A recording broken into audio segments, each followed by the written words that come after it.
é uma expedição que visa exatamente isso. Ela visa encontrar essa passagem. E o Rio da Prata vai ser inicialmente um desses possíveis lugares de passagem. Você está ouvindo o História FM.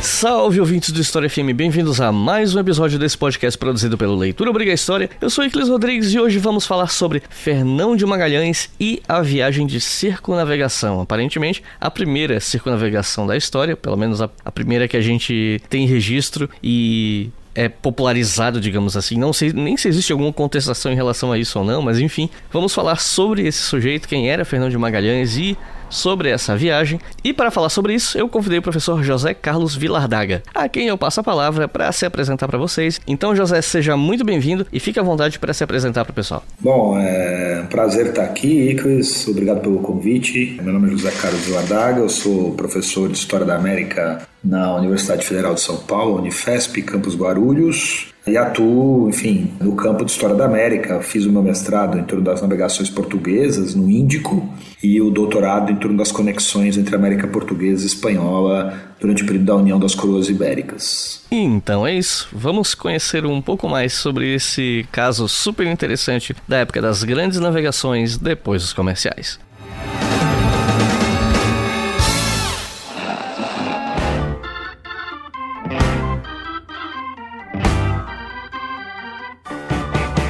Gente, vocês sabem que vários projetos de YouTube, podcast e afins que estão por aí precisam do apoio do público para sobreviver, né? E no História FM não é diferente. E tem duas maneiras de ajudar. Uma delas é o Pix, para quem quer ajudar uma vez só e não pode ajudar mensalmente. Para colaborar desse jeito, é só enviar qualquer valor pela chave Pix leituraobrigahistoria@gmail.com. Repetindo, leituraobrigahistoria@gmail.com. Já a outra maneira é pela nossa campanha no Apoia-se, no link apoia.se/obrigahistoria. Lá você pode fazer isso a partir de R$2 por mês e você tem o seu nome lido aqui nos comerciais, ou então, se você puder colaborar com um valor maior, a partir de R$5 por mês você pode ouvir os episódios com antecedência. E os nossos novos apoiadores e apoiadoras são Juliana Santiago, Cláudio Vieira, Juliana Domeneghini, Matheus Cardoso e Kleber Bonfante. Muito obrigado por permitir que o História FM exista e espalhe educação gratuitamente internet afora. Isso só existe graças a vocês. E agora chega de papo e vamos para o episódio.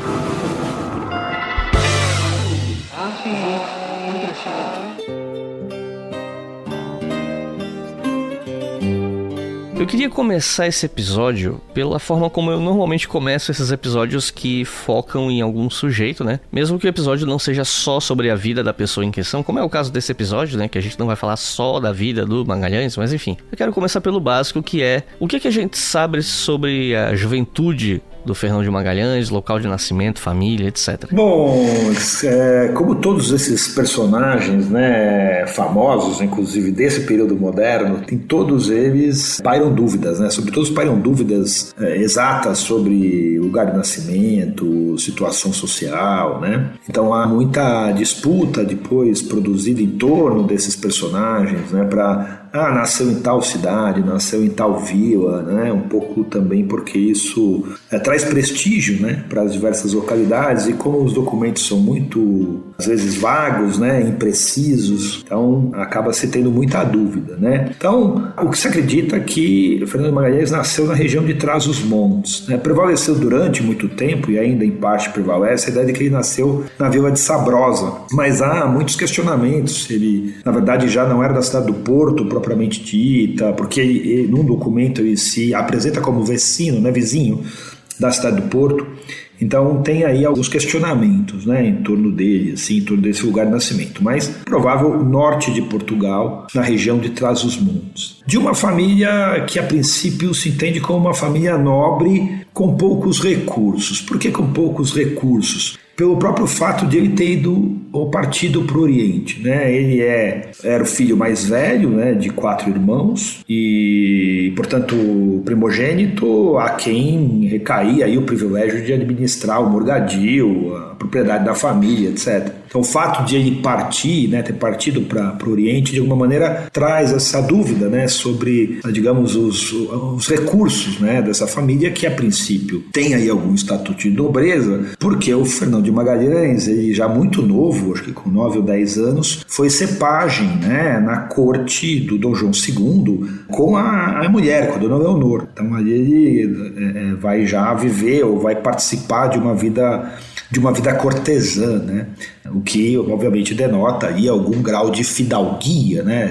Essa palavra, né, muito comum para apresentar ou qualificar essa nobreza baixa, por exemplo, do mundo português, né? E Magalhães, ele teria viajado para as Índias antes da viagem que deixou ele famoso, né? E eu queria te perguntar o que a gente sabe sobre essas viagens. Ele vai muito também cedo, né? Quer dizer, tão cedo não, né? Ele tinha acho que 25 anos já, pouco mais de 20 anos, quando ele teria se oferecido como voluntário para embarcar para o Oriente. E ele embarca junto com o seu irmão e com um personagem que depois vai ser muito importante na história dele, né, que é Francisco Serrão. Ele embarca para o Oriente na armada que leva Dom Francisco de Almeida, que vai ser o primeiro vice-rei da Índia, né?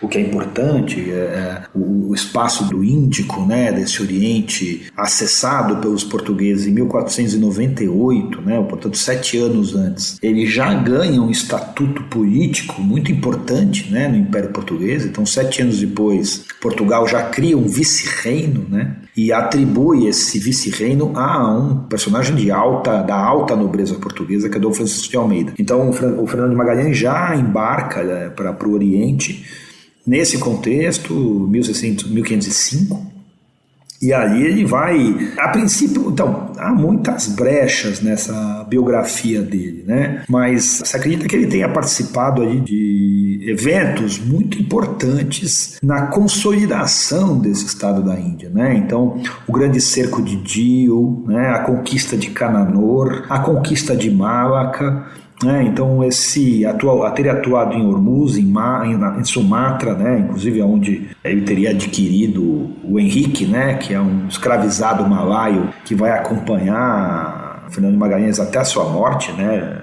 Já no contexto da circunnavegação. Você estava comentando, né? Para alguns, a primeira pessoa a fazer a circunnavegação teria sido exatamente o Henrique, né? Porque o Henrique ele é trazido por Fernando de Magalhães quando ele volta para Portugal, e depois ele se engaja na circunnavegação, né, na viagem no Magalhães, e vai chegar às Filipinas, de onde ele teria partido, né? Então tem aí uma indicação interessante, né, quanto a um personagem que teria efetivamente, em termos concretos, né, espacialmente falando, ter realizado essa viagem. Bom, de qualquer maneira, no Oriente ele vai estar aí então envolvido nesses grandes episódios, né? Existem também aí indícios de que ele teria salvado a vida do Francisco Serrão, com quem ele foi em viagem. Esse Francisco Serrão depois vai ser feitor, né, nas Ilhas Molucas, sujeito que vai ter um papel muito importante, vai se casar com uma malaia, vai ter um filho mestiço, né, e vai aí ser um importante agente comercial e político do Império Português nesse lugar, e com quem o Fernando de Magalhães trocou cartas durante anos, né? Boa parte do projeto do Fernando de Magalhães teria se inspirado nas cartas que ele trocava com o Francisco Serrão. Então ele teria salvado o Francisco Serrão num episódio que é visto como um certo episódio heróico. E depois dessa atuação, ele vai atuar um pouco na África Oriental também, na região de Moçambique e tal, e depois na Índia.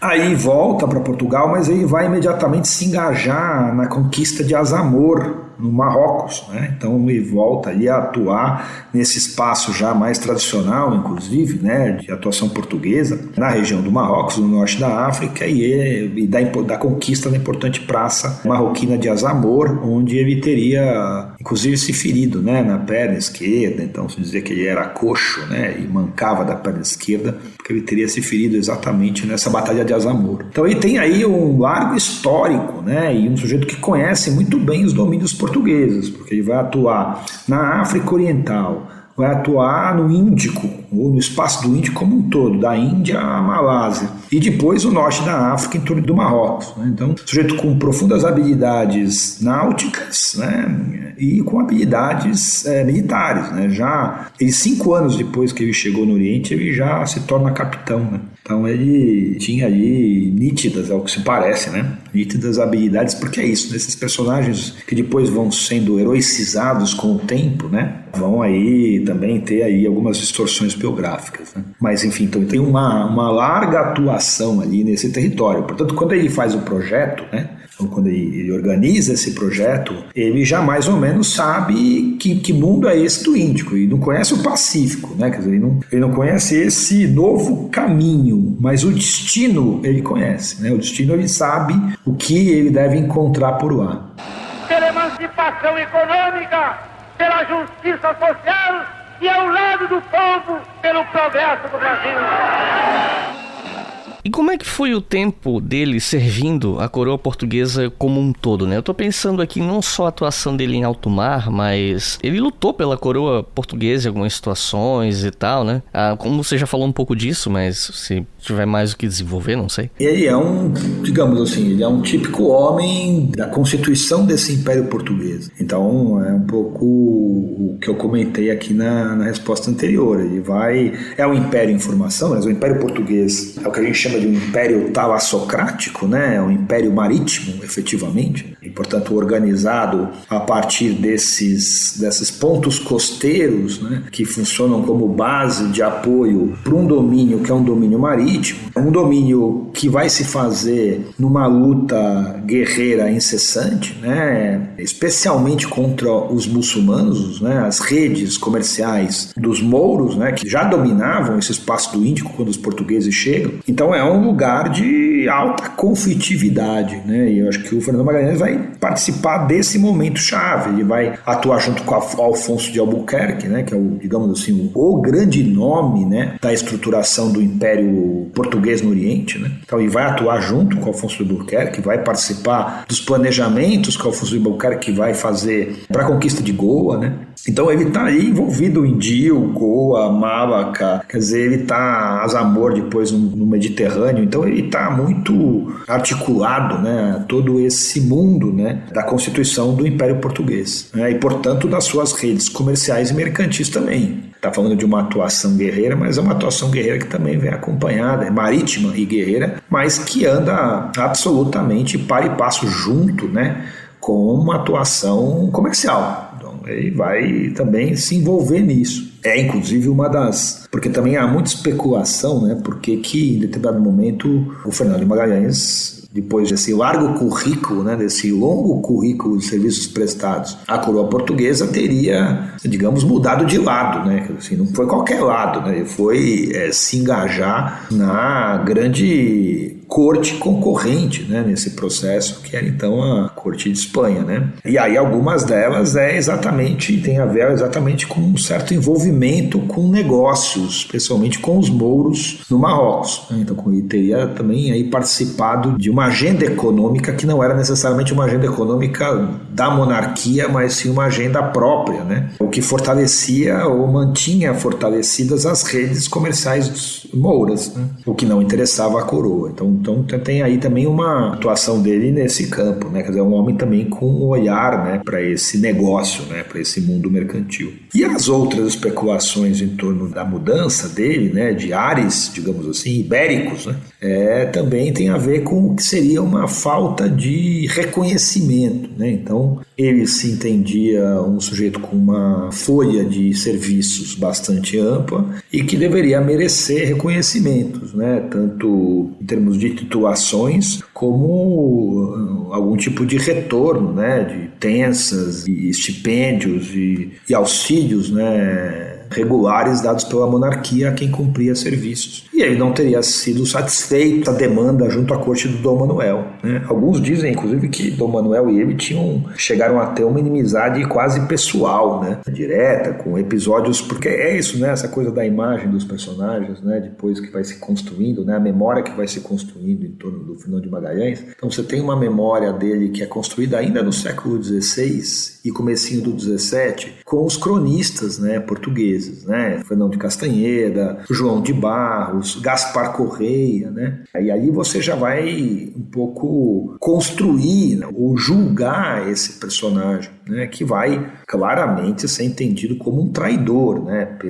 Por esses cronistas portugueses. O Gaspar Correia, ele chega a contar que Dom Manuel teria se recusado a dar a mão para o Fernão de Magalhães beijá-la, né? Num ritual absolutamente tradicional de beijamão, né? Então a questão teria ali descambado quase que para uma diferença pessoal entre ambos, né? Tem a história do cavalo, né? O Fernando de Magalhães teria, na mesma batalha onde ele teria ferido a perna, né? Ele também teve o seu cavalo morto, e aí vai pedir uma indenização, né, junto à coroa portuguesa para adquirir um novo cavalo, que seria um cavalo de raça, coisa toda. E o que foi oferecido ali teria sido muito pouco. Enfim, tem muita especulação um pouco sobre esse que seria o não reconhecimento da sua ação junto a esse Império Português, junto à própria corte, né, do Dom Manuel.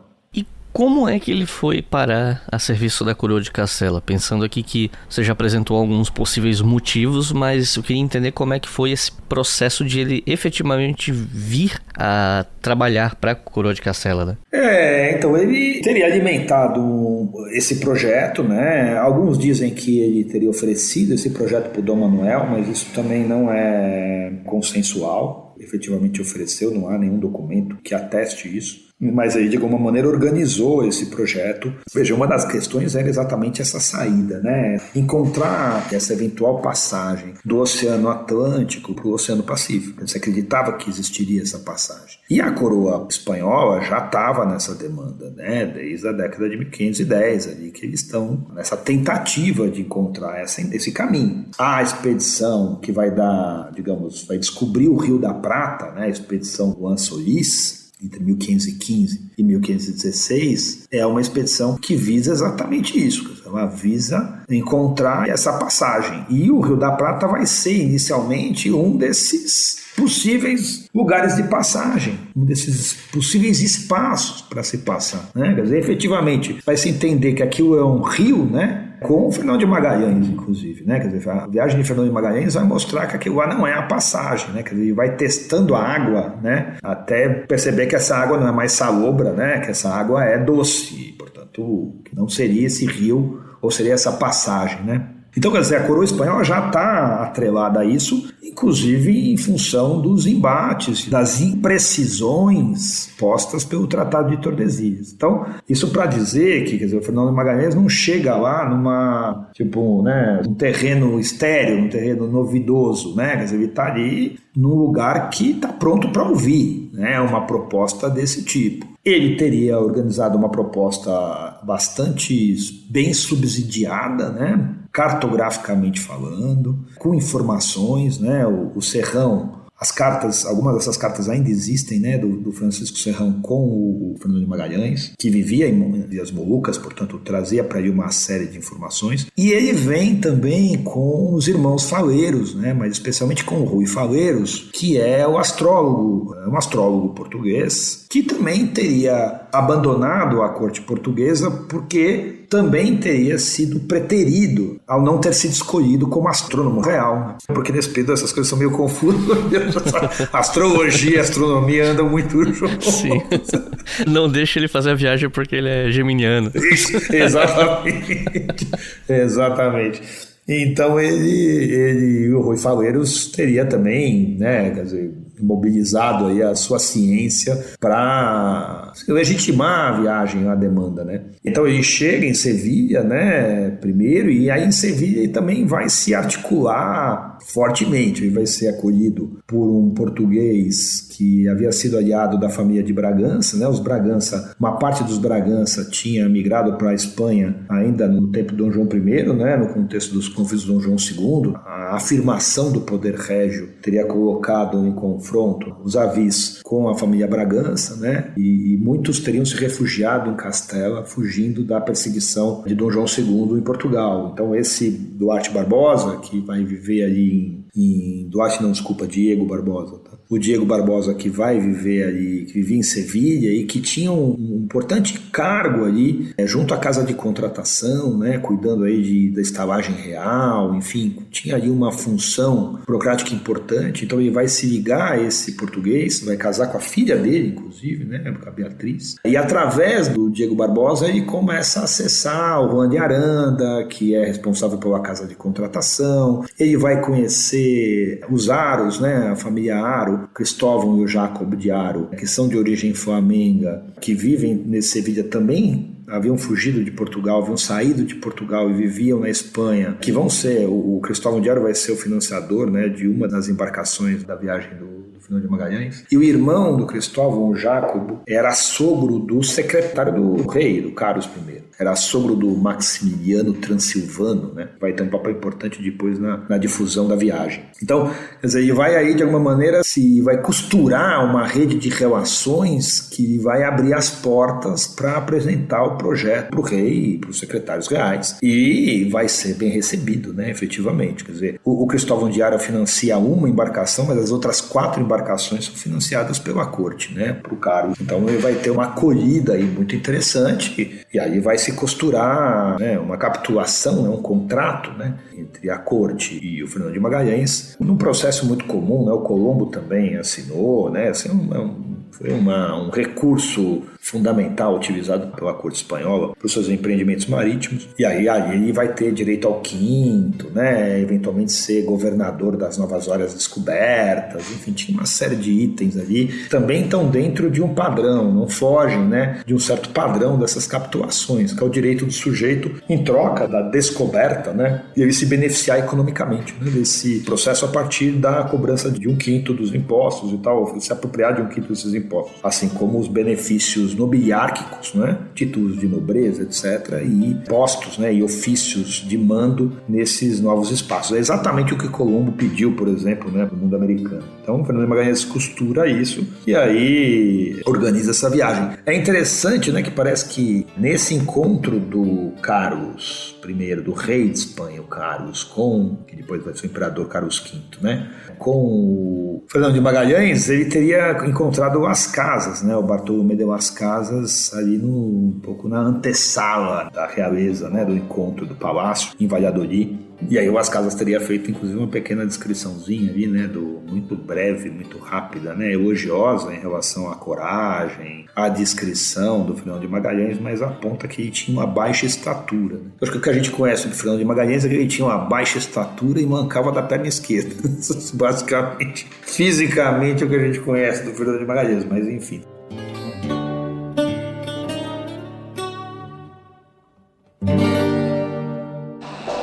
Você está ouvindo o História FM.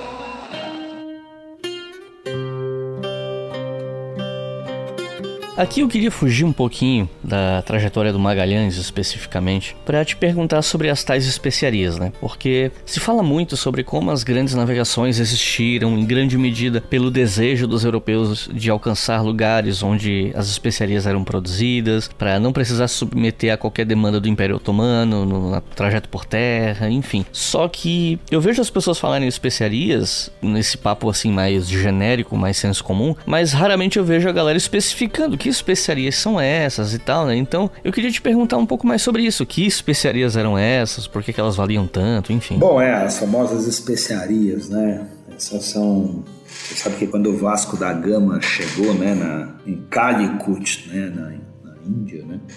Não é ele, né, que desce, né, que desembarca diretamente, claro, né, nunca é o capitão que desembarca. De modo geral, se manda aí alguém, a bucha de canhão, né, famoso, manda o sujeito lá. Então desce um tripulante, né, e ali rola uma coincidência linguística, né, porque se encontra uma pessoa que sabia falar espanhol, se eu não me engano, ali, para mostrar como essas redes terrestres tinham ali, ou continuavam funcionando, né, firmemente, articulavam espaços tão distantes. E aí esse sujeito fala assim: vocês são portugueses, né, quando o sujeito explica que eles vieram pelo mar e etc. Portugueses aqui pelo mar e tal. O que vocês vieram fazer aqui? Aí o sujeito responde: nós viemos atrás de cristãos e especiarias, né? Quer dizer, e é um sujeito comum, né, da embarcação, assim, sujeito da média, baixa hierarquia na tripulação, o que mostra como as especiarias não fazem parte só dos desejos, digamos assim, das cortes ou dos grandes mercadores, né? Ela faz parte do universo de valor, né? Do mundo, da cobiça dos sujeitos comuns. E isso é muito interessante quando você acompanha esses relatos de viagem para o Oriente, não só da viagem do Magalhães, mas todas as viagens, inclusive a primeira inaugural do Vasco da Gama, você vê como os marinheiros embarcados, o pessoal simples ali mesmo, eles próprios fazem negócios, né? Quer dizer, a gente sempre imagina assim que se tratam de grandes negociatas envolvendo trocas amplas de mercadorias, etc, etc. Isso existe, acontece, claro, mas há também um cotidiano ali, né? Cada sujeito leva lá os seus objetinhos para trocar e tal, e a especiaria é fundamental, né? Ela povoa esse imaginário de riqueza. Eu não consigo te precisar valores, né? Mas efetivamente você pode colocar sem a menor dúvida, né, ou com alguma tranquilidade, o valor dessas especiarias dentro de uma equivalência com valores monetários metálicos, como ouro, prata, né, quer dizer, que de alguma maneira compõem uma mesma faixa de valores, trocas, né? Lembremos que essas especiarias, que eu já vou especificar quais são, né, para te responder diretamente, elas servem de moeda, né? Então elas têm equivalências monetárias, elas são dadas em dote, elas são entregues em presentes dentro do circuito cortesão. Então são mercadorias que têm um valor muito acentuado, né? Então não é à toa que essa possibilidade de se acessar isso anda junto com os interesses religiosos e políticos, né? Então, assim, como aqui tá junto, né? Tá na mesma chave, na mesma gaveta, né? De preocupações, né? E como o negócio com isso é altamente lucrativo, altamente vantajoso, que é aquilo que você adquire a preços módicos e baixos nesse mundo oriental, dependendo do lugar. E isso é importante porque os portugueses, por exemplo, qual é a principal especiaria? A especiaria mais valiosa, né, quando você procura assim, uma espécie de hierarquia entre as especiarias, a mais valiosa é o cravo. Então, quando você acompanha a viagem do Fernão de Magalhães, você vê que o cravo, né, especialmente a partir do relato do Pigafetta, do Antônio Pigafetta, que é um italiano embarcado na viagem, que vai produzir o principal documento, né? Você vê como o cravo é a todo momento trazido como preocupação central. Encontrar a fonte do cravo, o lugar onde esse cravo é produzido, né?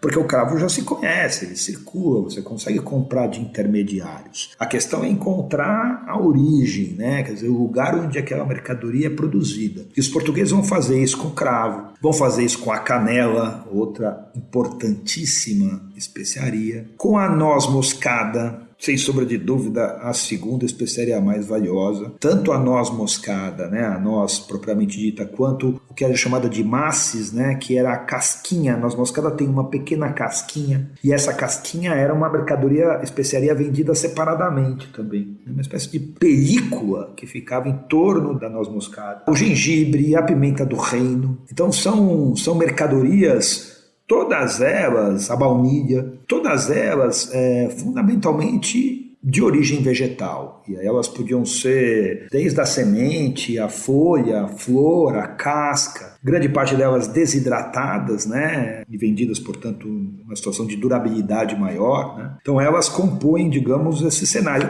E qual é a função delas, por exemplo, no mundo europeu? Não só no mundo europeu, mas especialmente no mundo europeu. Elas são itens de luxo, mas só mais tarde, a partir do século XVIII e tal, que elas vão começar a ser mais difundidas, né? Mas até então elas são objetos basicamente de luxo. Então elas têm funções claramente culinárias, né? Elas cumprem um papel culinário importante, né? Numa sociedade europeia que está, de alguma forma, sofisticando a sua vida urbana, né? Tanto a sua vida cortesã quanto uma vida, digamos, burguesa, que vai se estruturando gradativamente ali. E isso vai implicar num determinado padrão de vida que valora, qualifica aquele sujeito dentro da hierarquia social. Então, o consumo de determinados bens, objetos, passa a qualificar o sujeito dentro dessa hierarquia. E aí a culinária cumpre, sim, também um papel, além da roupa, da postura, da residência, do transporte, do deslocamento. O comer e o que comer, ele cumpre um papel importante. Então, uma comida feita e temperada com esses exóticos, saborosos e cheirosos produtos e temperos orientais, eles têm um papel-chave, mas não só isso. Eles atuam na cosmética, resultam em aromas, em perfumarias, em produção de objetos que embelezam e melhoram os aromas, né, de uma sociedade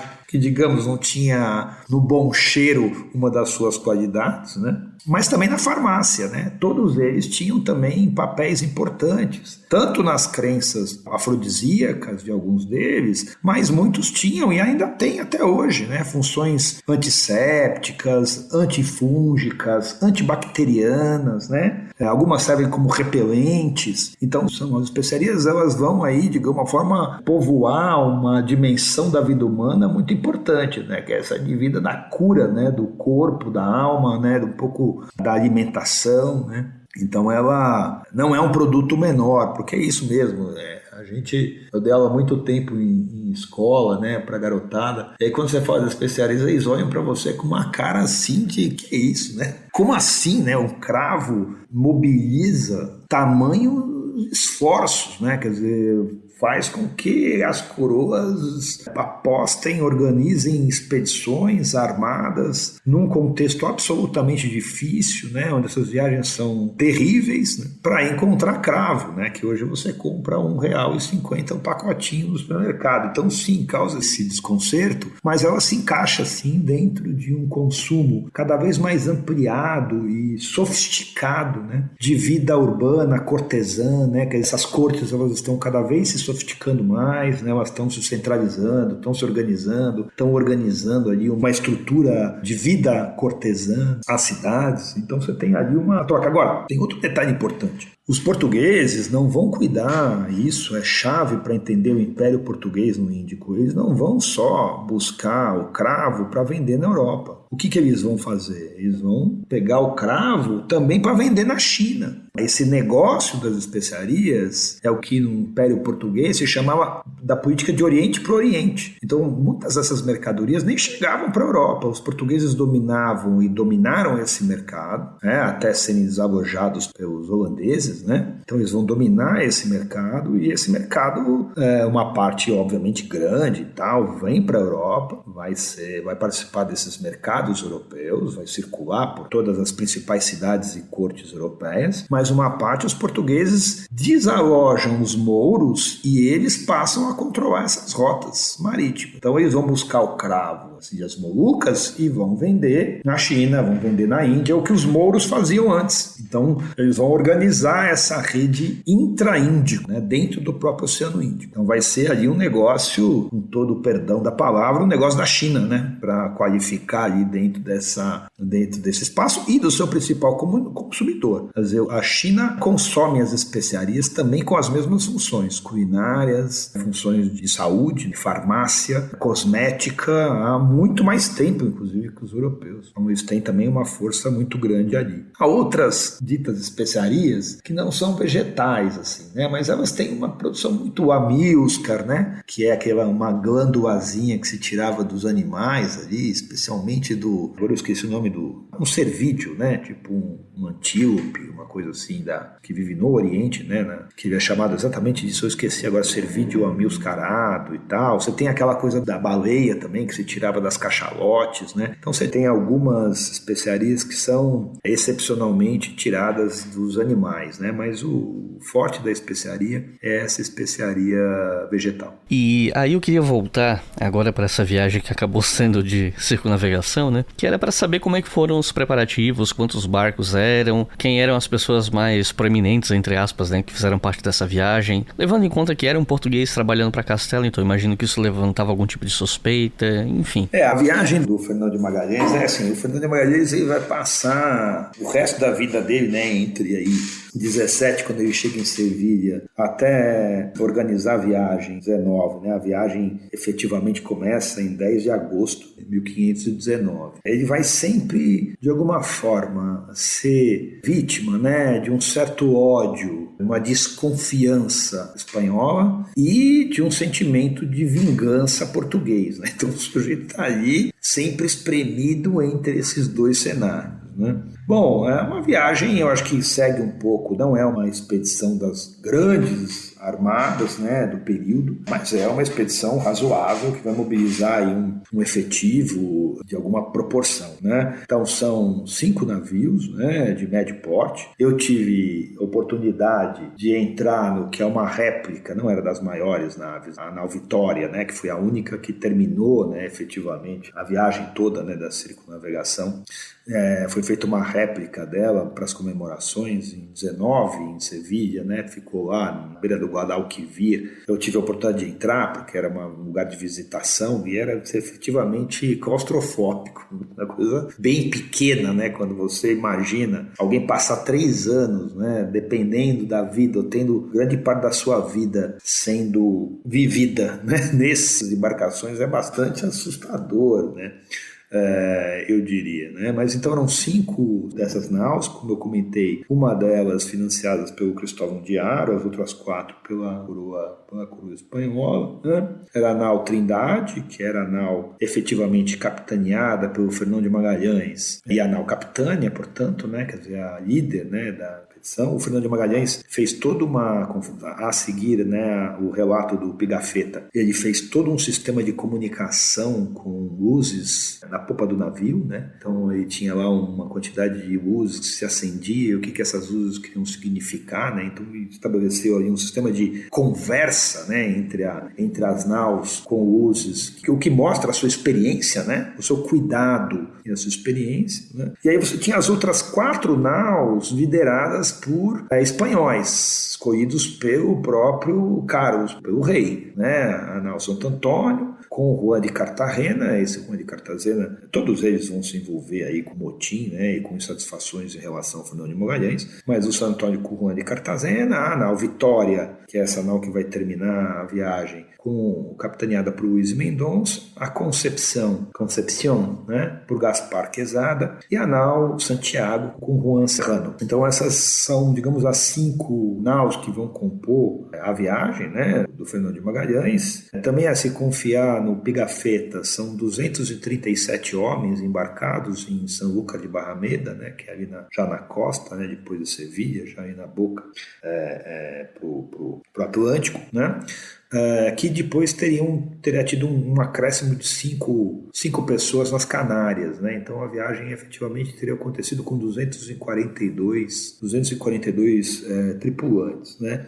Com personagens de diversos lugares, né? Assim, mais de 30, quase 40 portugueses, quase 30 italianos, 10 franceses, 2 alemães, 4 ou 5 gregos, se eu não me engano, tinha um inglês, o malaio, né, que é o Henrique, que era esse escravizado do Fernão de Magalhães. Então uma viagem também composta, o que também não tem nada de extraordinário. Esse mundo do mar, esse mundo da marinharia, e era um mundo que muitas vezes, né, as tripulações eram tripulações que iam e vinham e cruzavam fronteiras, né? Elas seguiam um pouco atrás de trabalho, um lugar, né, para trabalhar e aplicar a sua arte, o seu conhecimento, a sua função, o seu ofício. Então era muito comum que essas embarcações contassem com personagens de diversas origens, né? Então assim, a viagem do Fernando de Magalhães, uma viagem multinacional, tá? Não se faz o menor sentido falar em multinacional nesse momento,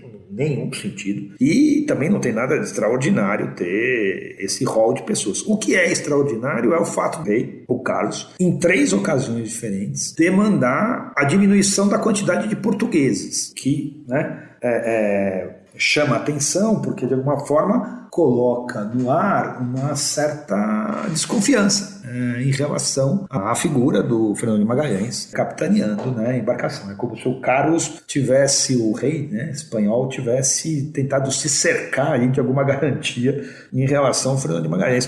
que também não é nada extraordinário a pensar que se ele já tinha saído de Portugal para a Espanha, nada pode assegurar que ele não sai da Espanha para Portugal e assim vai, né, com maior tranquilidade. Mas enfim, então ele vai ter essa restrição, né? Inclusive o Rui Faleiros, que era o astrônomo, né? O astrônomo astrólogo, o astrônomo, ele embarcaria junto, né? Iria na viagem e acaba não indo. Para alguns ele não foi porque se obrigou que ele não fosse, mas pelo que se entende, o Rui Faleiros não foi porque estava doente simplesmente, então não foi uma troca assim, né? Então o Rui Faleiros não vai porque temos que diminuir a quantidade de portugueses, mas a princípio porque ele estava doente. E aí a viagem parte, então, né? Se calcula mais ou menos alguma coisa como 500 toneladas de provisões distribuídas pelas 5 naus, pelas 5 embarcações. A nau mais carregada e maior era a San Antônio, e essa nau é uma que inclusive depois vai abandonar a viagem e vai voltar, digamos, sorrateiramente para a Espanha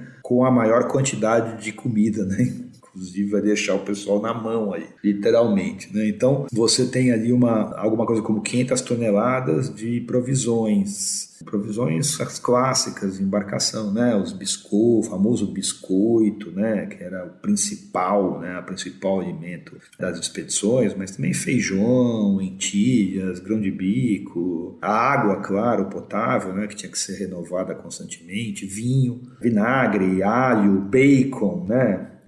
Duas vacas vivas, eu acho, para fornecimento de leite. Então você tinha ali também um abastecimento, né, dessa nau. E aí também uma série de produtos e mercadorias que vão ser levadas para trocas, né, com as populações locais, né, que eles vão encontrando pelo caminho, né, aquelas contas, espelhos, facas, machados, roupas, tecidos, chapéus, sapatos, né, uma série de objetos que vão sempre servir para trocas, né, com as populações, as mais diversas populações americanas, africanas e asiáticas, né? Essa é uma prática também que não tem nada de novo na viagem de Fernão de Magalhães. Os portugueses e os outros europeus que vão participar desses processos de expansão, todos eles vão usar o mesmo padrão, né, de troca de objetos. Como são objetos, de modo geral, baratos no mundo europeu, os europeus sempre vão tornar essas trocas, vão construir uma espécie de qualificação, né? O fato de aquela população trocar o cravo por faca faz os europeus, de modo geral, desqualificarem o outro como populações que não têm noção do valor, né? Que eles não conseguem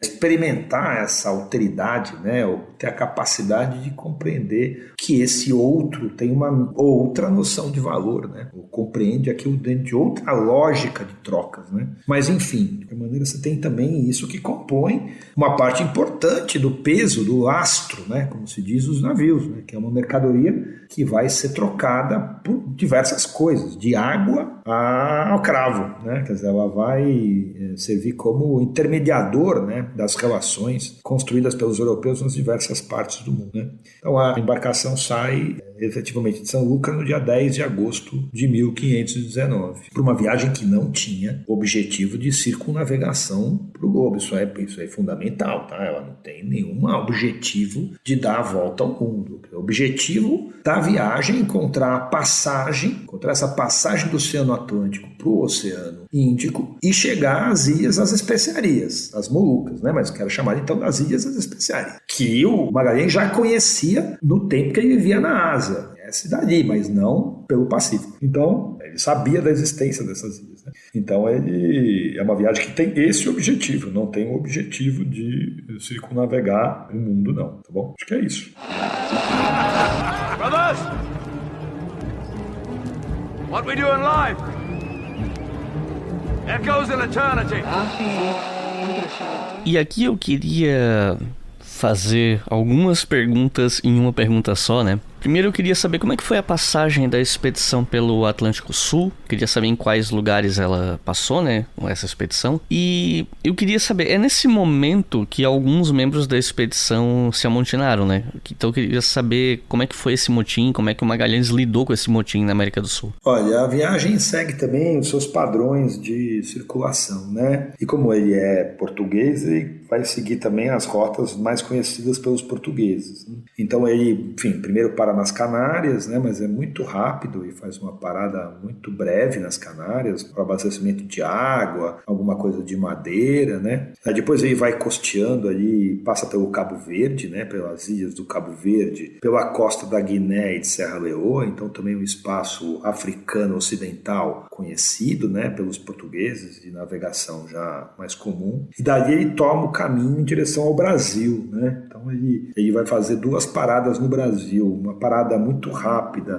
no Cabo de Santo Agostinho, em Pernambuco, né? Uma parada também muito breve, acho que não dá um dia ou 2 no máximo. E dali ele vai para a Baía de Guanabara, e aí na Baía de Guanabara, não é bobo nem nada, né? Fica aí, já fica aí uns 13, 14 dias se abastecendo, aí ele vai estabelecer trocas variadas, vai ter aí toda uma descrição também da população tupi, né, que vivia ali, que é hoje a Baía de Guanabara, no Rio de Janeiro, né. Essa parada na Baía de Guanabara, ela é provavelmente, né, quer dizer, bom, várias armadas, expedições que vão para os mares do sul, vão parar no Rio de Janeiro, né, na Baía de Guanabara, e vão parar também na Capitania de São Vicente, né, região de São Vicente e Santos e tal, mas a parada no Rio de Janeiro, ela também pode ter obedecido a, digamos, a experiência de um personagem muito curioso, né, que é um personagem que havia vivido já nessa região, né, que é o João de Carvalho. O João de Carvalho, que depois vai ser piloto de uma das embarcações, né, se eu não me engano, da Vitória, agora não tenho certeza, né? O João de Carvalho, ele havia sido deixado numa expedição anterior, numa viagem anterior, 5, 6 anos antes, ele havia sido deixado ali, no que seria a região do Cabo Frio, por alguma transgressão, né, alguma coisa, e foi abandonado. Daí ele teria ido para o Rio de Janeiro. No Rio de Janeiro ele se estabeleceu aí, inclusive com a população indígena, teria tido relações afetivas, sexuais com mulheres indígenas, tinha tido filho ali, tem um filho. E aí ele consegue uma carona de volta, agora não lembro, acho que dos sobreviventes da expedição do Solis, porque o Solis foi morto, né, com mais 60 outros homens no Rio da Prata, né, e todos esses seus mortos, e o Solis teria sido devorado, né, teria sido comido aí num ritual antropofágico. E alguns dos sobreviventes teriam conseguido voltar à Espanha. Nessa volta, ao passar pelo Rio de Janeiro, o João de Carvalho teria pego uma carona ali e voltado, não para Portugal, acho que é onde a situação dele talvez estivesse complicada, mas ele vai para a Espanha. E aí, quando tem a organização, né, a regimentação da tripulação para a viagem do Fernão de Magalhães, ele se oferece também, ele também vai. Então o Carvalho já tinha uma experiência, né, com esse litoral brasileiro, então ele vem na embarcação, ele é piloto, né, de uma das naus, e no Rio de Janeiro, inclusive, ele teria embarcado o filho, então ele passa do Rio de Janeiro, pega o filho, e o filho que muitos, os cronistas cariocas, né, chamam o primeiro carioca, né, é o filho, ou Carvalhinho, né, chama de o Carvalhinho, o primeiro carioca, porque seria o filho desse João de Carvalho, também embarca, né, então veja que tem também um brasileiro, né, nessa primeira viagem, que é esse garoto, o filho do Carvalho. Então, assim, aí daí eles seguem a viagem, né, dessa região bem provável que eles pararam na Baía de Guanabara, também instruídos pelo Carvalho, que conhece o caminho, conhece a rota, conhece onde parar, né. Daí eles avançam pro Rio da Prata diretamente, né, quer dizer, no Rio da Prata eles vão atestar a existência da água doce, né, esse rio dos canibais, né, que era um pouco o imaginário que o Rio da Prata tinha, nem se chamava nesse momento o Rio da Prata, ele vai ficar conhecido como o Rio de Solis, né, mas era também um espaço que o imaginário povoava de canibais pela experiência do Solis. Dali eles vão ancorar no que é hoje a região da Patagônia, no chamado San Julián. Ali eles vão ficar um bom tempo, acho que 2 ou 3 meses ali parados, esperando passar o inverno, antes de rumar, né, em busca efetivamente da passagem. É nesse lugar, na Patagônia, nesse lugar onde eles estão embarcados ali, onde eles vão ficar algum tempo, que o complô, né, esse motim eclode, né, contra o Fernão de Magalhães, né, quer dizer, é um motim liderado pelos capitães espanhóis das outras embarcações, com exceção da de Juan Serrano, a Santiago, mas tanto a San Antônio, a Vitória e a Concepción, né, os 3 capitães, né, o Cartagena, o Luiz de Mendonça e o Gaspar Quesada, vão liderar esse motim, né, essa tentativa de aprisionamento e deposição do Fernão de Magalhães como tão-mor da Armada, e o Fernão de Magalhães vai reagir muito prontamente juntamente também com o seu grupo de aliados, inclusive os portugueses que estão com ele naquele contexto. E aí, bom, aí você vai ter aí uma punição, né? Quer dizer, o Luiz Mendonça, ele vai ser, digamos, a primeira vítima do contra-ataque, né, do Fernão de Magalhães contra o motim. O Luiz Mendonça vai ser esfaqueado por um mensageiro que o Fernão de Magalhães envia para negociar com os amotinados, né, um acordo, tentar costurar alguma coisa, e esse mensageiro esfaqueia o Luiz Mendonça, e depois ele consegue, com a ajuda também dos seus aliados, depor a liderança dos amotinados, e o Juan de Cartagena vai ser deixado, né, abandonado lá com um padre na costa da Patagônia, e o Gaspar de Quesada, que era o principal líder da revolta, ou considerado o principal líder da revolta, vai ser esquartejado. O Luiz Mendonça, esse que tinha morrido antes apunhalado, o corpo dele também vai ser esquartejado, arrastado na praia. Porque aí também tem uma série de documentos produzidos depois, né? Especialmente pelos os embarcados na nau Santo Antônio, que vai abandonar a expedição. Então, esse grupo chega à Espanha antes, né? Abandona a viagem, também vai produzir uma série de relatos sobre, digamos, a crueldade do Fernão de Magalhães e como ele tinha sido absolutamente impiedoso e tal, né? Então você tem essa documentação, ela sempre vem carregada também de uma série de parcialidades, de intencionalidades que a gente também precisa olhar com uma certa calma. Mas ele de alguma forma controla ali, né, o motim, né, e consegue retomar o seu mando, né? E como é que foi a passagem pelo estreito que hoje a gente chama de Estreito de Magalhães? Quais detalhes a gente sabe dessa passagem? Se é verdade que foi o Magalhães que batizou o Oceano Pacífico com esse nome, enfim. A viagem continua aí da Patagônia, né? E ali uma das embarcações naufraga, né? Que é a embarcação Santiago, ela naufraga, mas aparentemente ou a princípio não teve nenhuma perda humana, né? Nenhuma morte. Os homens são reembarcados e redistribuídos nas outras naus. E já finalzinho de outubro de 1520, ele chega, digamos, na boca do que seria depois o estreito. Que o primeiro nome do estreito, depois que se termina, ele vai chamar de Estreito dos Patagones, né? Depois é que o lugar vai ficar conhecido como Estreito de Magalhães, mas o primeiro nome ali dado pelo próprio Fernão é Estreito dos Patagones. Ele para ali no estreito em outubro, eles terminam, ele chega na boca do Grande Mar, que depois vai receber o nome de Pacífico, dado exatamente pela tripulação da viagem de Magalhães, né?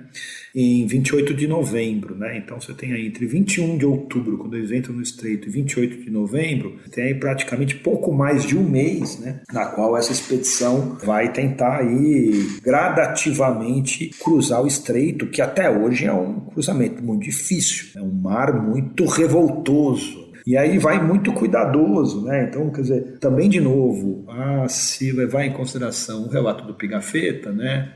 Você vê aí uma ciência náutica mobilizada com muita qualidade, né? Então ele manda primeiro 2 embarcações, essas embarcações vão, olham, volta, tal, da praia até aqui, aí se vão.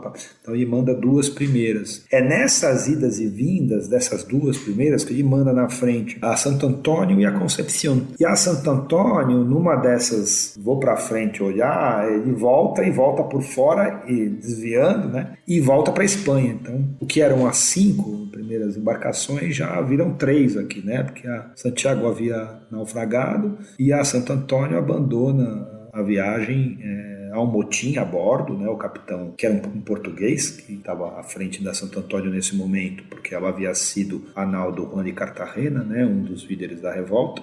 Então, o Fernando Magalhães havia colocado um português, um comandante, esse português é deposto pelo motim, aí a nau viaja, volta para a Espanha. E nesse gradativo inteiro, né? Você vê aí como tem todos esses cuidados, né? Como se dê, porque eles não vão descobrir, eles não sabem o que aconteceu com a Santo Antônio, que a Santo Antônio fugiu, né? Então eles vão deixando avisos nas praias para Santo Antônio, para que se Santo Antônio tivesse perdido, ela consiga saber para onde estão indo as outras 3 embarcações, né? Então toda uma sinalização de comunicação, né? O que, enfim, é isso, né? Denota aí o conhecimento sobre essa experiência. É curioso também que ali é isso, né? Você lembrou do Pacífico, do Estreito, né? O Estreito dos Patagônias, do Pacífico, como esses europeus eles vão, né? Assim, com uma tranquilidade, né, assim, desconcertante até, atribuindo nomes, né, nomeando esses lugares assim ao seu bel prazer, com maior tranquilidade, né? Então você vê que isso é uma prática, né? Então às vezes embarcam lá, sei lá, no dia das 11.000 virgens, então já o dia das 11.000 virgens, então o lugar já é chamado de entrada do Rio das 11.000 virgens,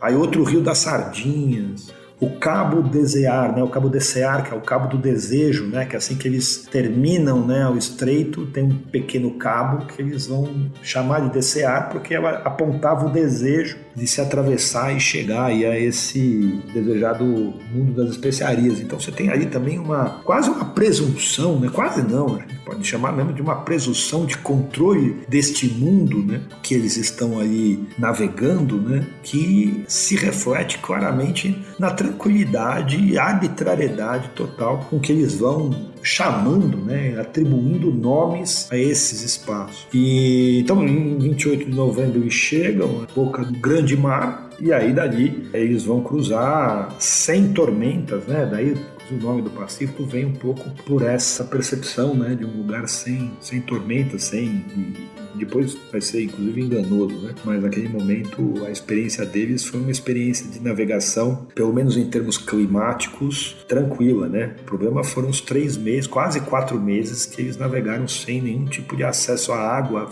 e comida fresca, né? Então esse trecho da viagem é um trecho da viagem que vai resultar em diversas mortes de tripulantes, né? Inclusive dos patagões, né? Porque eles raptaram 2 patagões aí da Patagônia para levar junto na viagem. E tinham índios, que é o Brasil hoje, embarcados, né, também na tripulação. Então eles iam sequestrando gente, né, cada parada que eles faziam. Mas então você tem uma viagem aí, tem esse período quase 4 meses até eles finalmente chegarem, né, nas ilhas aí do Pacífico, já aí perto das Filipinas, né, no arquipélago das Filipinas. E ali, ao longo disso, aí muitos vão morrer de fome. Aí os relatos são aqueles também clássicos, o pessoal comendo rato, couro dos sapatos, o escorbuto, né, matando muita gente, enfim, então toda uma situação precária que vai resultar aí também nisso, na morte de diversos desses personagens, pulantes embarcados. E aí, quando eles chegam no Pacífico, aí eles entram naquele universo das ilhas todas ali, né,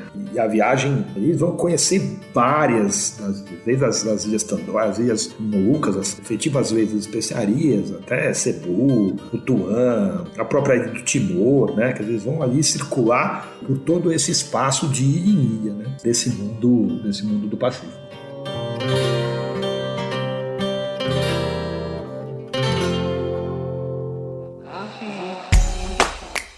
Se você quiser colaborar com o História FM, você pode fazer isso via Pix, usando a chave leituraobrigahistoria@gmail.com. E assim você colabora para manter esse projeto educacional gratuito no ar.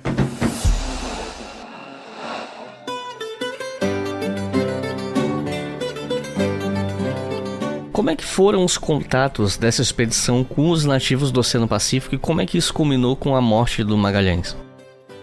Bom, eu acho que assim, quando eles entram no mundo do Pacífico, dessas ilhas, eles vão entrar num universo que é um universo de múltiplos conflitos, alianças estáveis e algumas alianças não estáveis, mas que envolve uma complexidade ali bem grande, porque há notícias dos portugueses, então grande parte dessas populações já ouviram ou conhecem diretamente portugueses, e aí sabem do que esses europeus são capazes, né, com as suas armas de fogo, seus canhões, suas armaduras, né? Então esse mundo já não é um mundo de desconhecimento, né? Não era, por exemplo, nessa costa americana ainda, especialmente no mundo da Patagônia e tal. E também uma presença forte de mouros, né? Quer dizer, uma parte dessas rotas, como eu comentei, é dominada por mouros. Então, esses mouros têm uma visão clara, né, de inimizade com os cristãos, uma inimizade de mão dupla, né, entre cristãos e mouros nesse contexto. E aí você tem também os conflitos internos ali entre as autoridades, os governantes, os reis, aí vai variar os nomes, né, dessas lideranças políticas destas ilhas. Então eles vão entrar num mundo muito complexo, né, de relações, que tem nas especiarias, digamos, a sua base de interesse, mas que envolve aí conflitos, alianças, articulações, conexões que não necessariamente esses espanhóis vão entender bem. Essa aí também é uma impressão um pouco minha de que o Fernão de Magalhães e o seu grupo,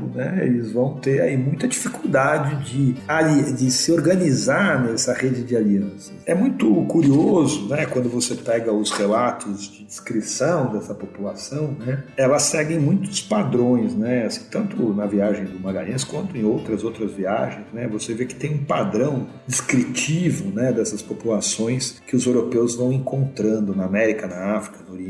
Então, de modo geral, e isso fica muito claro na viagem do Magalhães, você vê que sempre começa ali a descrição dessa população apontando 3 coisas. Se eles têm algum tipo de lei, se eles têm algum tipo de adoração, de divindade, e se eles têm algum tipo de organização política estatal, algum tipo de governante, Que é aquela velha história do sem rei, sem Deus, Sem rei, sem lei, sem Deus, Então, e aí você vai alternando. Esse aqui eles têm um Deus, eles têm vários deuses, essa aqui eles não têm nenhum tipo de lei, Então você tem sempre um padrão descritivo que segue um pouco essa lógica. E aí depois você vem para uma descrição muito forte dos aspectos físicos, Então, cor da pele, a presença ou ausência de roupa, a forma e o corte do cabelo, um pouco a existência ou não de adereços e pinturas corporais. Então há uma descrição, digamos, do aspecto físico, visual dessas populações. Depois você vai ali para formas de trabalho,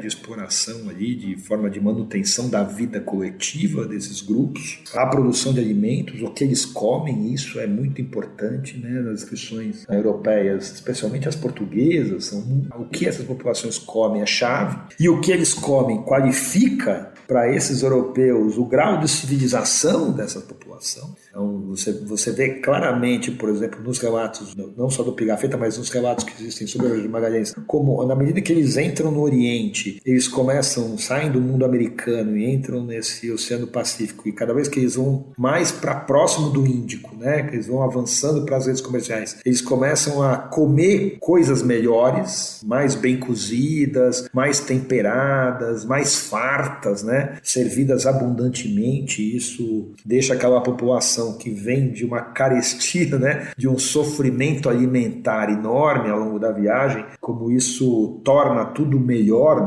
para eles. E aí as descrições sobre formas de moradia, mobilização militar, porque também tem toda uma descrição pragmática, utilitária, dessas populações, o que eles comem, como eles moram, Então o próprio Pigafetta, mas não só, você tem várias descrições, o Duarte Barbosa, que é um cronista português que fez uma descrição geográfica do Índico, como o coco, a forma pela qual eles descrevem o coco é incrível, eles ficam muito impressionados, com a maneira pela qual as populações utilizam o coco, da casca do coco, a água do coco, a produção de óleos do coco, a carne do coco, a parte interna do coco, como é uma planta que vai, enfim, encantar, a capacidade de alimentação e versatilidade, dessa planta. Então você tem uma descrição também que segue um pouco essa lógica utilitária, Então você tem ali um olhar para essas populações que vai, de alguma forma, denotando o tipo de relação que eles vão ter com esses grupos. Então, tem governante? Então, tem governante, vamos fazer alianças, Então a busca aí é pela aliança. Alianças, de modo geral, oferecendo o meu apoio contra um inimigo, que é uma prática que eles vão também adotar, os europeus, na América, na África, no Oriente. Os padrões são muito parecidos e recorrentes. Então eu ofereço a minha aliança armada como uma forma de conseguir o apoio desse rei local, dessa comunidade local. Na medida em que os europeus vão se sentindo mais à vontade, ou que a aliança vai se fortalecendo, então o próprio Fernão de Magalhães já começa uma cobrança mais sistemática de vassalagem diante do rei de Espanha e de submissão religiosa, de aceitar o batismo. Então isso também começa a aparecer, fortemente nos relatos da viagem do Magalhães. Então, na medida em que a aliança se faz, que ele eventualmente enfrenta um inimigo de um rei local, então ele mobiliza os espanhóis para ajudar esse rei local contra um líder, um rei de uma outra ilha, ele vai cobrar essa fatura, e essa fatura, de modo geral, vai ser cobrada que aquela população aceite a submissão ao rei da Espanha, né? Isso significa colocar uma cruz, né? Colocar um estandarte real na ilha, etc., e aceitar o batismo. Aí isso vai ficando cada vez mais intransigente, inclusive, né? Nas posturas da liderança do Magalhães, né? Então você tem ali também um conflito de alteridade que vai se pondo, né, gradativamente, que também, de novo, não foge à regra dos conflitos de alteridade, né, da dificuldade de compreensão do outro, né, no que já se chamou de um encobrimento do outro, né, que é uma palavra muito boa para mim, né, até hoje, que está por trás dessa experiência, né, das navegações, do contato, né, dos europeus com essas outras populações, né. De resto, é sempre aquilo, né, cadê o cravo? Cadê o ouro, né?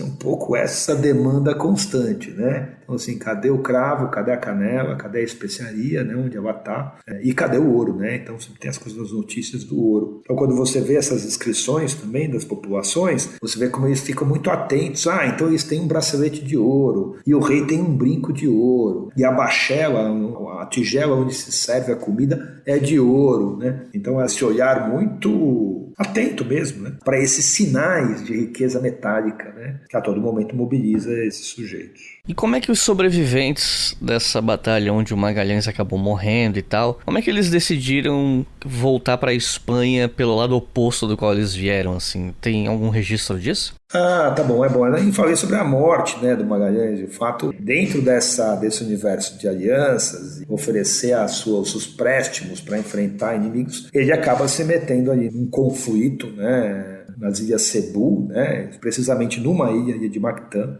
onde ele vai enfrentar uma comunidade que era hostil ao seu aliado, né? E nesse conflito ele acabou sendo cercado e morto ali com múltiplas flechas, né? Bom, aí também tem toda essa coisa, a morte desses personagens nas crônicas vira assim uma coisa, né? Tipo, a morte do Fernando de Magalhães é quase uma coisa meio Sebastião, né? Todo flechado e tal, né? Tem toda uma construção depois da memória disso que vai, enfim, marcar os olhares que a gente tem sobre o episódio. No caso da morte do Magalhães é muito interessante, porque para as Filipinas também é uma espécie de símbolo da nacionalidade filipina, né? Quer dizer, o Lapu-Lapu, né? Que seria esse líder que teria vencido o Magalhães, né? Enfrentado o Magalhães e vencido, e se recusou a entregar o corpo, né? Porque depois os espanhóis vão buscar os outros tripulantes, vão reivindicar o corpo do Magalhães e eles não vão entregar, né, o corpo. Acabou virando uma espécie de símbolo da nacionalidade, né? Dessa filipina, né? Símbolo da nacionalidade filipina, né? Então ele teria morrido ali, inclusive tem até a história de que, porque quando você vê o Pigafetta faz referência a um personagem chamado Cristóvão Revasco, que seria filho legítimo do Magalhães. O Magalhães teve 2 filhos com a Beatriz, os 2 filhos mortos muito. O Rodrigo, que é o mais velho, morreu muito novinho, e o segundo, que quando ele viaja, ela tá grávida, né? A Beatriz. Já nasceu morto, né? O segundo filho. Então ele teria também esse filho que ele chama na documentação de criado, né? Então não sabe se é. O Pigafetta fala que é o filho legítimo, mas também não há certeza disso. Mas há inclusive um pouco essa história, né? De que o filho teria sido atingido primeiro, e aí ele um pouco também tentou proteger o filho. Enfim, também tem aí toda uma construção, né? Em torno do que seria uma morte heróica, né? Vale sempre a gente lembrar que nesse momento a gente tem como, digamos, best-seller literário, que as pessoas gostam de ler, a leitura das pessoas é romance de cavalaria, né? Assim, a principal distração literária são os romances de cavalaria. Os romances de cavalaria vêm marcados por essas mortes heróicas, essas mortes muito valorosas, né? De modo geral, uma multidão contra um, né? Que mesmo assim resiste bravamente. Então tem uma construção também da retórica, né? Da época que, enfim, marca os olhares que se tem sobre esse momento. Mas assim, com a morte ali do Magalhães, há todo um arranjo, né, de quem que vai assumir a liderança do resto da armada, né? Então, inicialmente, há um Duarte Barbosa, né, que é um português que vai partilhar a liderança com Juan Serrano, né, que era o antigo capitão da nau Santiago, né, que havia ficado ao lado do Magalhães, né. Então você tem ali um pouco esse primeiro momento, mas também essa liderança, acho que é o próprio Juan Serrano ou Duarte Barbosa acabam morrendo numa embaixada com a população de uma das ilhas ali. A nau Concepción estava tão avariada que ela acabou sendo queimada pela própria tripulação, né? Então, do que eram as 5 naus, uma já tinha naufragado, outra tinha ido embora, a Concepción foi queimada e sobrou só a Trinidad, que era a nau Capitânia e a Vitória, né? São as 2 naus. E no final das contas, um personagem que vai assumir uma liderança importante também, né, vai ser o Juan Carvalho, o João Carvalho, aquele sujeito lá do Rio de Janeiro, que vai ser também um personagem aí que vai assumir alguma liderança nesse momento, mas ao final também vai acabar sendo morto aí nas Ilhas Molucas, né? O destino do seu filho também é muito do Carvalhinho, né? Também é um destino incerto, né? A gente não sabe exatamente o que acontece. Ali as 2 embarcações e as tripulações restantes um pouco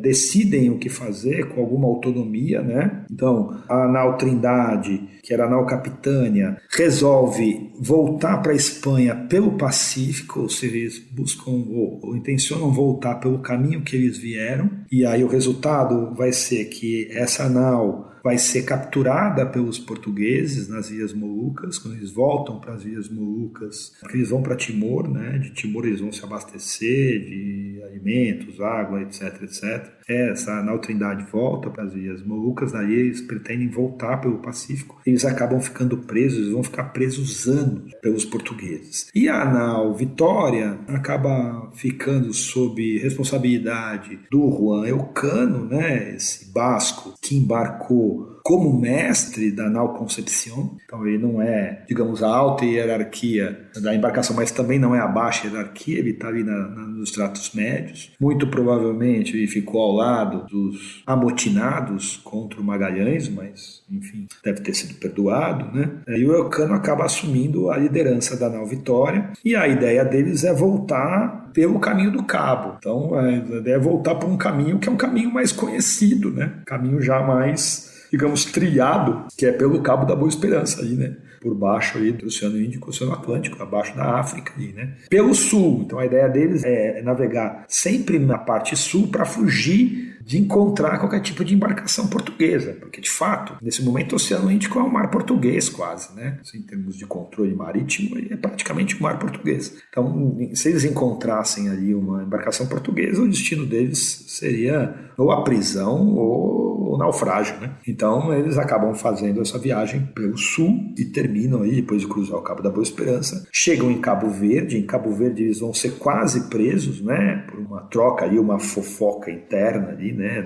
Um membro da tripulação acaba falando que eles são da viagem do Magalhães, etc, etc, né? E em setembro, começo de setembro, eles chegam finalmente a Sevilha com 18 tripulantes sobreviventes. Muitos morreram de fome, alguns desertaram em Timor, muitos morreram de escorbuto na viagem de volta, inclusive, né? Então você tem esses 18 sobreviventes na nau Vitória e 3... que nunca se fala, né? São 18, mas na verdade são 21, porque são os 18 tripulantes europeus e há 3 habitantes das Ilhas Malaias que foram embarcados no navio, né? Naquela velha prática de os europeus sequestrarem nativos e botarem nos navios.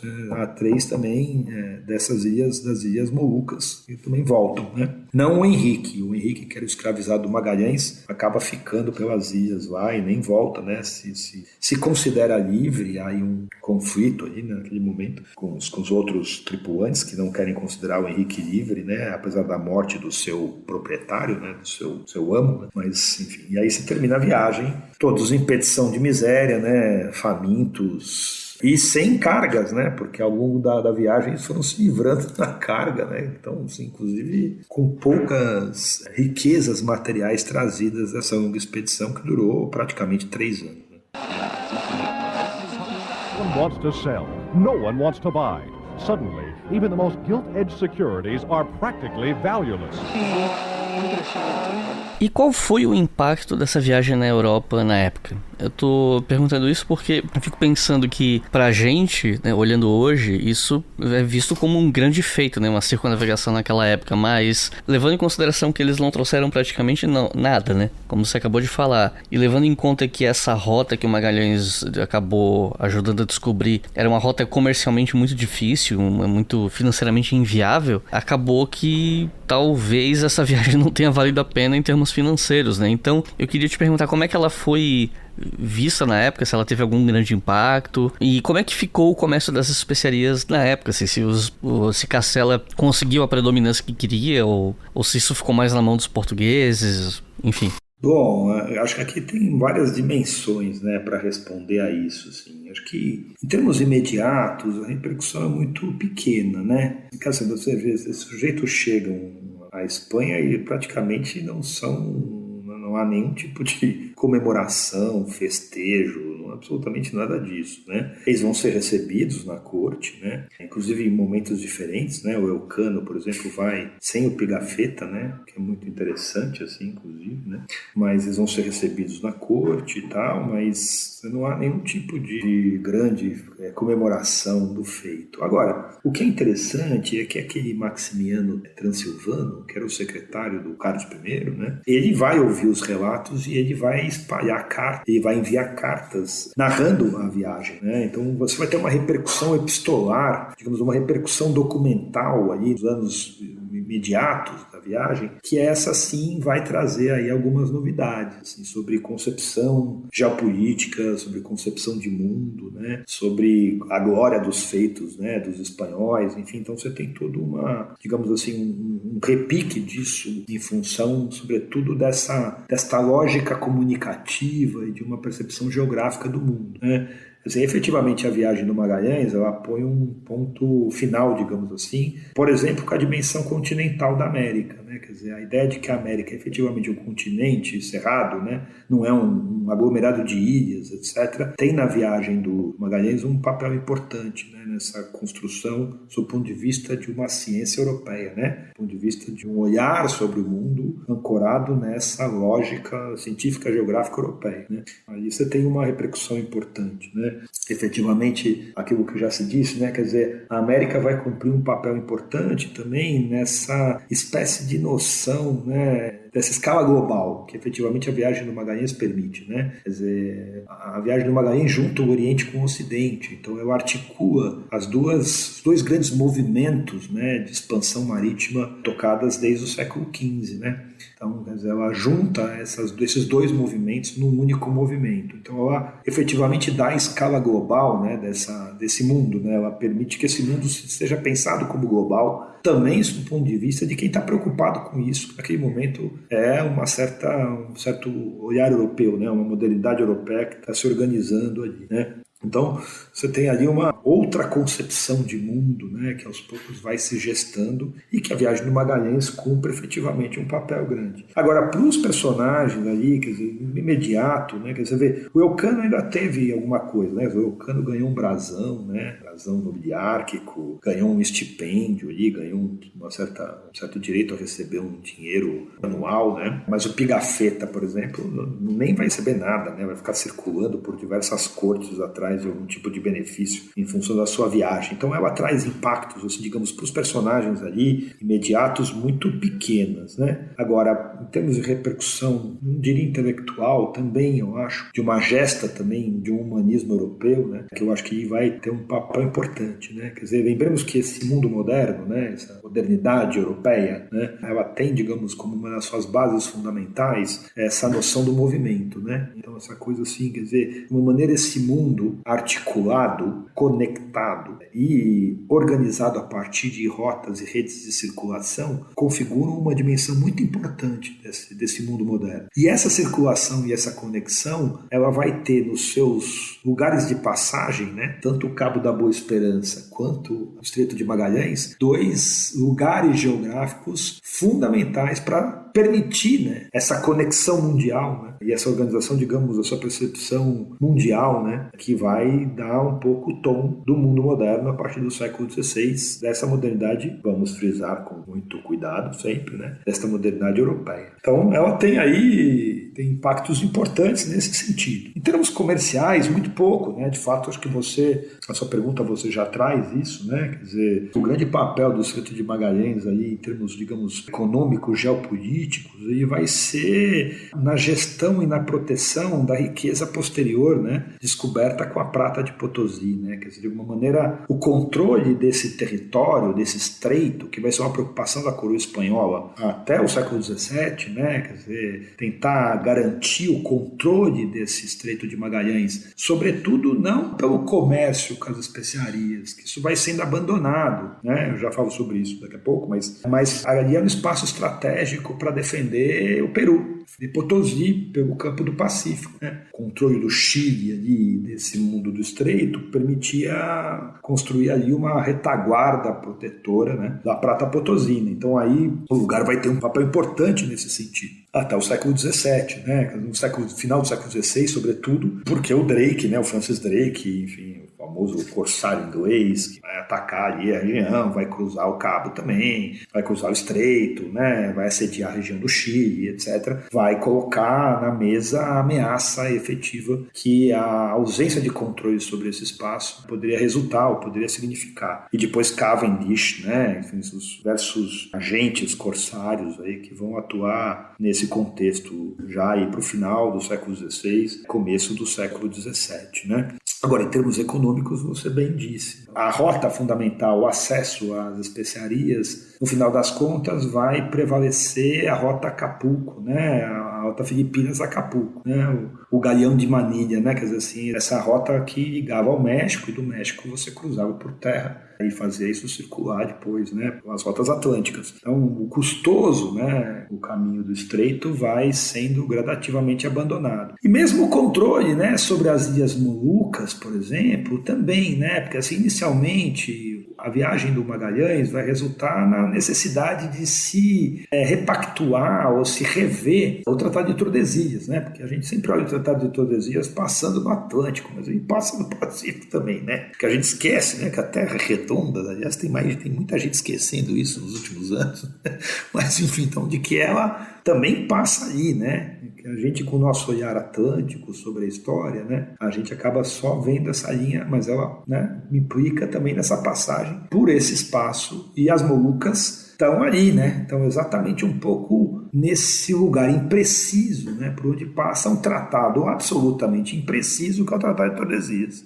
Então, se abre imediatamente uma nova rodada de negociações em torno do tratado, onde ela passa, onde ela deixa de passar. Inclusive, o Carlos, o rei espanhol, manda uma nova expedição, na qual vai o Elcano, né? Inclusive, o Elcano vai nessa segunda expedição e vai morrer lá, né? Essa segunda viagem aí feita para a região, né? Uma segunda travessia. E exatamente para tentar dirimir essas dúvidas. Essas Ilhas Molucas estão, afinal, do lado espanhol ou estão do lado português? Para o Magalhães, elas estavam no lado espanhol. Então, um pouco essa informação que se chega, né? E os espanhóis vão batalhar um pouco para que elas estejam, mas, enfim, a viagem é, como você mesmo de novo lembrou, né? Ela é tão custosa, tão difícil, né? Quer dizer, o próprio Magalhães morreu, depois o Elcano, que, no final das contas, o Carlos aceita uma indenização, né? Tipo, o Carlos vende praticamente as Molucas para os portugueses. Então, você me dá X, 350 milhões, eu não lembro a quantia exata aqui, mas no final das contas o rei espanhol aceita um dinheiro lá, indenização, e abre mão das Ilhas Molucas, que acabam ficando sob hegemonia, sob controle dos portugueses, até o começo do século XVII, né, quando os holandeses vão efetivamente desalojar os portugueses desses principais rotas, vão controlar Malaca, né, Hormuz, enfim, eles vão controlar os principais pontos, né, de comércio português nesse Índico, né, os holandeses, na primeira metade do século XVII, né, mas enfim. Bom, agora, em termos mais gerais, né, até hoje Magalhães, né, você estava vendo aqui até Magalhães é nome de cratera lunar, cratera marciana, né? Nome de sonda, né? Espacial. Então, o Magalhães também, ele em si virou, o nome dele se associou, em termos de repercussões, assim, digamos, para o mundo contemporâneo, e virou uma espécie de sinônimo, né? Dessa ousadia, desse lugar de descoberta, né? Dessa viagem, digamos, de uma descoberta de novos mundos.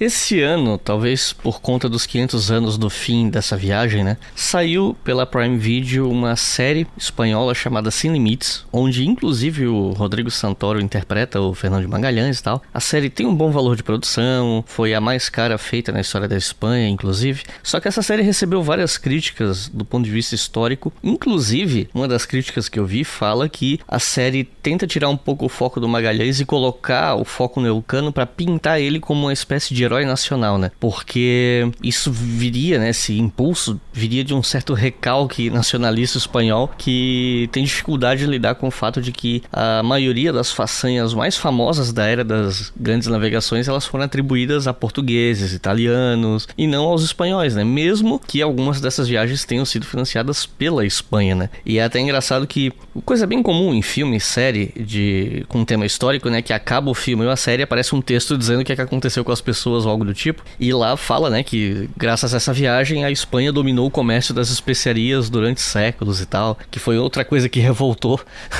alguns historiadores nas redes sociais, pelo que eu vi. Então eu queria saber se você pode comentar um pouco sobre essa suposta vontade espanhola de criar heróis nacionais da era das navegações, sobre se você acha que existe de fato algum tipo de recalque ali entre os espanhóis mais nacionalistas e, enfim, fica à vontade para comentar sobre o assunto. Isso é difícil comentar. Eu assisti a série, ela de fato pesa a mão no Elcano, né? Eu acho que ela elege, né, o Elcano como, digamos, o grande nome, né? O sensato, o ponderado, né? É o bom líder, né, da viagem. Então, assim, tem ali mesmo ele sendo basco, né? Que para os espanhóis é uma questão, né? Mas enfim, então eles escolhem o Elcano como personagem chave, né, dessa viagem. Eles têm a série tem um desprezo absoluto, né, com os não europeus, né, uma série que é impressionante, né, um olhar, né, totalmente eurocêntrico, assim, de uma forma até estranha, né, para uma coisa sendo produzida nessa altura do campeonato, né, em 2022.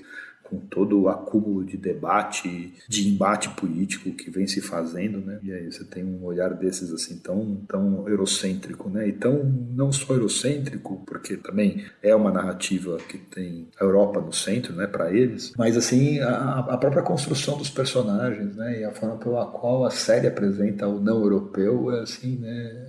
Bastante irrelevante, né? Ele é um sujeito absolutamente irrelevante para a ação europeia, né? Então eu acho que agora, isso assim, no geral, né? Agora, o próprio elenco, né?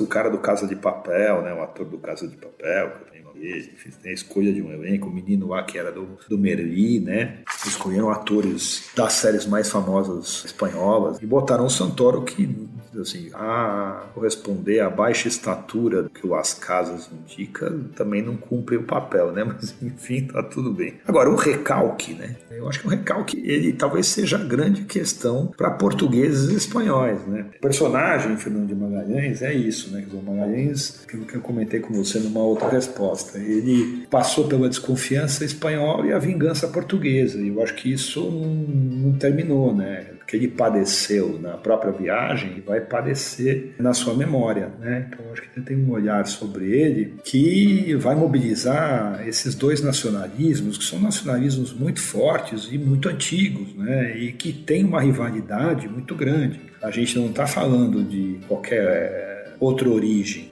O Magalhães tem origem portuguesa navegando a serviço da coroa espanhola. Quer dizer, isso é péssimo para os dois. Do ponto de vista do pensamento nacionalista, né, é péssimo para os dois, né?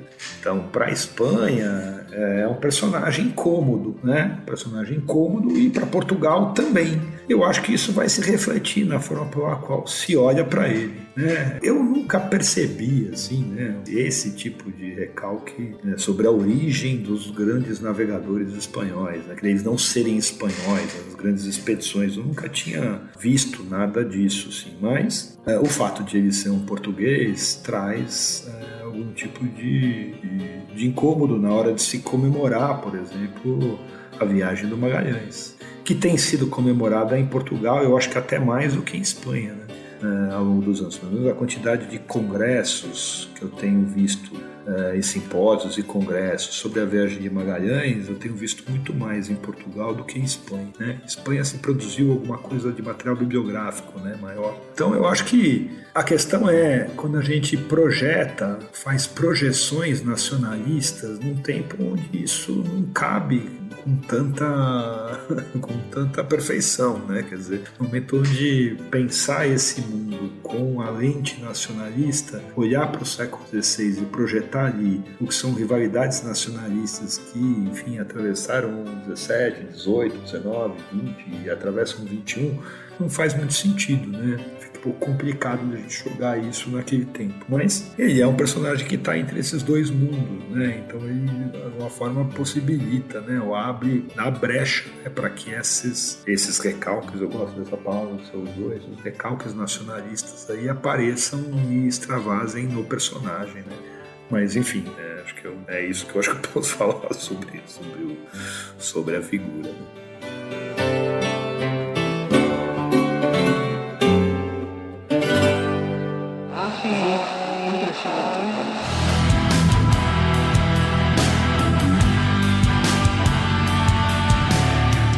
Recomendações de leitura para quem ouviu esse episódio até o final, se interessou e quer estudar mais sobre o assunto. Se você tivesse que recomendar aí uns 3 livros sobre o tema, o que você recomenda? Bom, Icas, eu acho que assim, são 3. Eu acho que a primeira coisa que a pessoa tem que ler é o relato do Antônio Pigafetta, né? Acho que é o documento mais conhecido, mais bem escrito, né?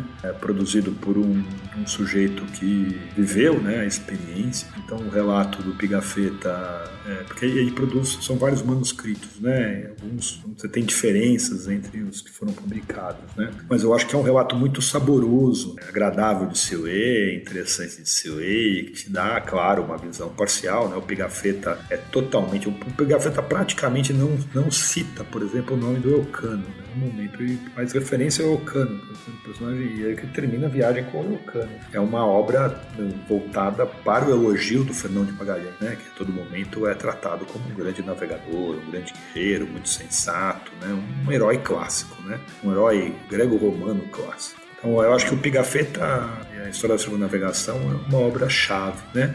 De resto, aqui eu estava até pensando, né? O que eu acho que com todos os defeitos, né? E óbvio, defeitos, eu quero dizer, com todos, não são defeitos, na verdade, mas todas as distorções inerentes, né, à produção de biografias, ainda mais biografias romanceadas, eu acho que a obra do Stefan Zweig, né, sobre o Magalhães, eu acho que é uma obra importante, né, é de 1938, né, o Zweig é um austríaco que depois acaba vindo para o Brasil com a esposa, eles vão até se suicidar, ambos, né, vão se suicidar em Petrópolis, né, na década de 40, né, mas ele produziu algumas biografias, e dentre elas uma biografia do Magalhães, e eu acho que é uma obra interessante. Eu acho que temos Magalhães, a aventura mais audaz, o aventureiro mais audaz da história, ou a aventura, alguma coisa assim. Você precisa do título exato?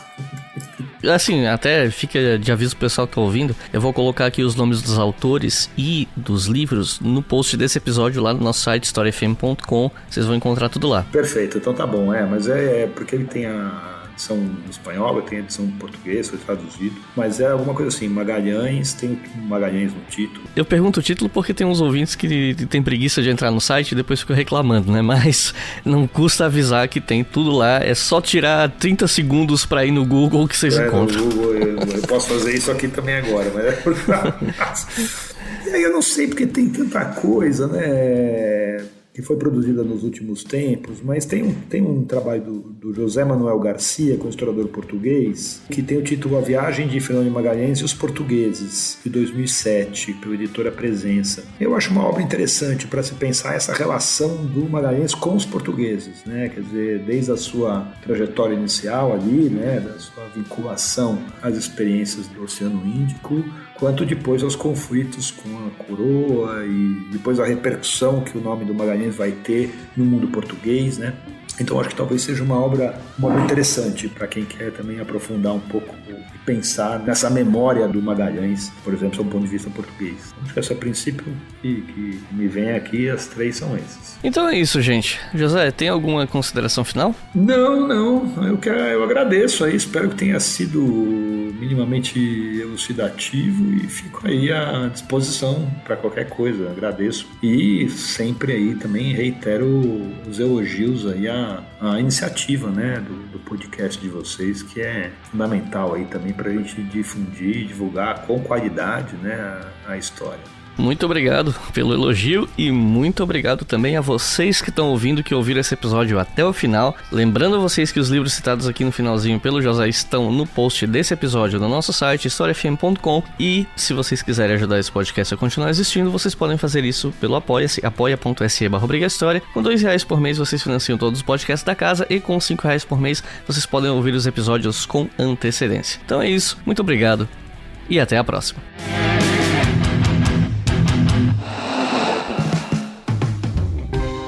Este podcast foi financiado por nossos colaboradores no Apoia-se. Acesse apoia.se/obrigahistoria e contribua para manter este projeto educacional gratuito no ar.